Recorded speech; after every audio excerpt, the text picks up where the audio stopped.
Hello everyone, it's me, Uncle John. Today I'm going to read Harry Potter and the Sorcerer's Stone by J.K. Rowling, Chapter 3, The Letters from No One, page 41 and 42. On Sunday morning, Uncle Vernon sat down at the breakfast table, looking tired and rather ill, but happy. No post on Sundays, he reminded them cheerfully as he spread the marmalade on his newspapers.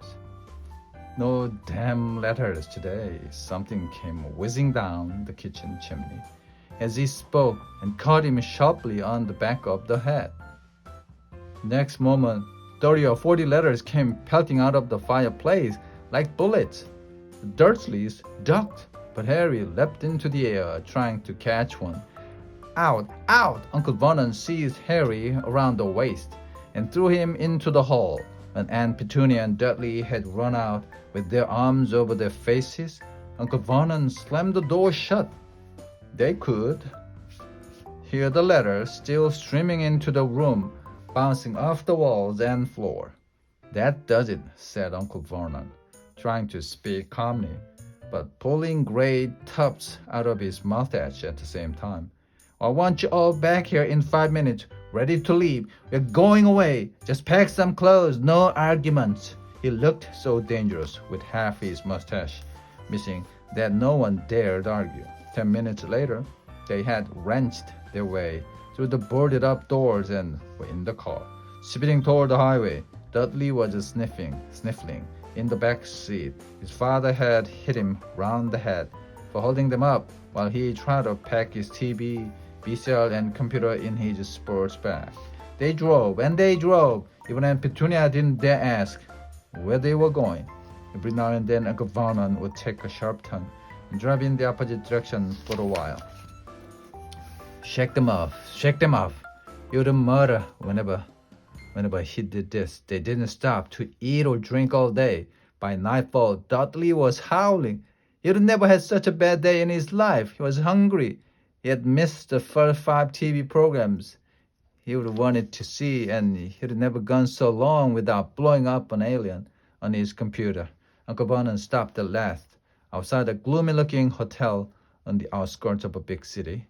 Dudley and Harry shared the room with the twin beds and damp, musty sheets. Dudley snored, but Harry stayed awake, sitting on the windowsill, staring down at the lights of passing cars and wondering. They ate stale cornflakes and cold tinned tomatoes on toast for breakfast the next day. They had just finished when the owner of the hotel came over to their table. Excuse me, but is one of you Mr. H. Porter? Only I got about 100 of these at the front desk. She held up a letter so they could read the green ink address. Mr. H. Porter, room 17, Railview Hotel. The coke was. Harry made a grab for the letter, but Uncle Vernon knocked his hand out of the way. The woman stared. I'll take them, said Uncle Vernon, standing up quickly and following her from the dining room. Wouldn't it be better just to go home, dear? And Petunia suggested timidly. Hours later, but Uncle Vernon didn't seem to hear her. Exactly what he was looking for, none of them knew. He drove them into the middle of a forest, got out, looked around, shook his head, got back in the car, and off they went again. The same thing happened in the middle of a plowed field, halfway across a suspension bridge, and at the top of a multi-level parking garage. Daddy's gone mad, hasn't he? Dudley asked, and Petunia dully. Late that afternoon, Uncle Vernon had parked at the coast, locked them all inside the car, and disappeared. It started to rain. The great drops beat on the roof of the car. Dudley sniveled. It's Monday, he told his mother. The great Humberto's on tonight. I want to stay somewhere with the TV. Monday. This reminded Harry of something. If it was Monday, and you could usually count on Dudley to know the days of the week because of TV, and then tomorrow, Tuesday, was Harry's 11th birthday.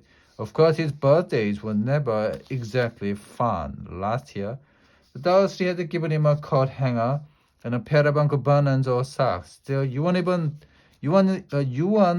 11 every day. Uncle Vernon was back and he was smiling. He was also carrying a long, thin package and didn't answer Petunia when she asked what he had bought. Found the perfect place, he said. Come on, everyone out. It was very cold outside the car. Uncle Vernon was pointing at what looked like a large rock way out at sea. The end.